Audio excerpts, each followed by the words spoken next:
नमस्कार साथियों, आप सभी को राधे राधे और जय श्री राम। आपका हमारी इस नई वीडियो में स्वागत है।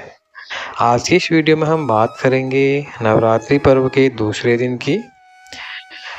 इस दिन दूसरा और तीसरा नवरात्र एक साथ मनाया जाएगा। इस वर्ष ऐसा तिथि के क्षय के कारण हो रहा है। इस दिन द्वितीया तिथि सुबह 9:11 तक रहेगी, तो वहीं इसके बाद तृतीया तिथि लग जाएगी, जो 1 अप्रैल की सुबह 5:42 पर ख़त्म हो जाएगी। क्योंकि 1 अप्रैल को सूर्योदय के समय तृतीया तिथि मौजूद नहीं है, इसलिए ही तीसरा नवरात्र भी 31 मार्च को ही मनाया जाएगा। जो भक्त 9 दिन के व्रत कर रहे हैं, वे दूसरे नवरात्र के दिन ही माता ब्रह्मचारिणी और माता चंद्रघंटा की पूजा एक साथ करेंगे। नवरात्रि के दूसरे दिन माता दुर्गा की पूजा के समय माता ब्रह्मचारिणी के साथ माता चंद्रघंटा की पूजा करें। दोनों ही माताओं के मंत्रों का जाप करें। साथ ही देवी दुर्गा के दोनों स्वरूपों की आरती भी करें। इससे एक ही दिन में आपको दोनों नवरात्र का पूजा का फल एक साथ मिल जाएगा।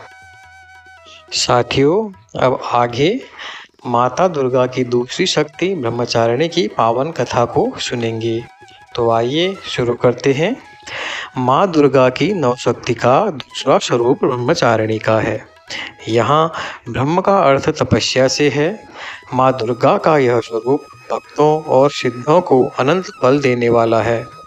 इनकी उपासना से तप, त्याग, वैराग्य, सदाचार और संयम की वृद्धि होती है। ब्रह्मचारिणी का अर्थ तप की चारिणी यानी तप का आचरण करने वाली। देवी का यह रूप पूर्ण ज्योतिर्मय और अनंत भव्य है। इस देवी के दाएं हाथ में जप की माला है और बाएं हाथ में कमंडल धारण किए हुए हैं। पूर्व जन्म में इस देवी ने हिमालय के घर पुत्री के रूप में जन्म लिया था और नारद जी के उपदेश से भगवान शंकर को पति के रूप में प्राप्त करने के लिए घोर तपस्या की थी। इस कठिन तपस्या के कारण इन्हें तपश्चारिणी अर्थात ब्रह्मचारिणी नाम से अभिहित किया गया। 1000 वर्ष तक इन्होंने केवल फल फूल खाकर बिताए और 100 वर्षों तक केवल जमीन पर रहकर शाक पर निर्वाह किया। कुछ दिनों तक कठिन उपवास रखे और खुले आकाश के नीचे वर्षा और धूप के घोर कष्ट सहे।